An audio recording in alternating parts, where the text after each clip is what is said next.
everyone, welcome to Small Model Car.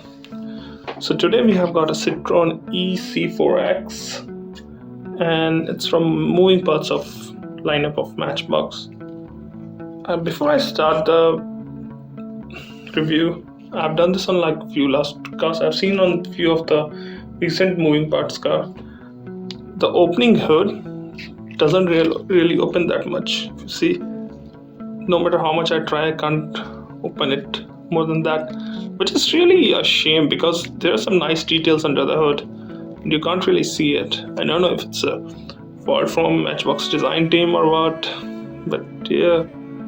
So you get a moving part casting and it kind of, well, it doesn't really work. It's just a showpiece. Then you can't really open it up, you can't really see anything underneath. But yeah, here it is. So let's talk about it. Details up front, you got detailed headlamp, detailed grille, detailed fog lamp, so good details there. Wheels, these are very normal, you see on most of Matchbox these days. You got mirrors on the side, detailed tail lamp, Citroen badge back there, E64 EC4X badge there.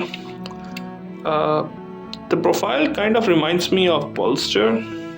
Polestar has a sedan like this, and even the new Subaru WRX, a sedan with slightly raised ride height. Up top, you got the big what it's called? Not the moonroof. I think it's called panoramic sunroof. Yeah, just a big panoramic sunroof. And I don't like how recent time Matchbox has done this, like where they use just the plastic part from top to windshield to top, and kind of they don't paint it enough, just tint it, so it kind of looks like, gives a weird vibe. It's a decent casting. I won't say it's bad casting, but it's let down by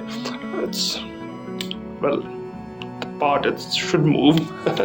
let down by its only slightly moving hood, because I can see there are some nice details underneath, even painted details, but well, you can't really open the hood, so you can't really see it. Kind of disappointed with Matchbox. Yeah, if you're like people who have good connection, can you reach out to Matchbox and let them know? Well, that's all. Thank you for watching. Have a good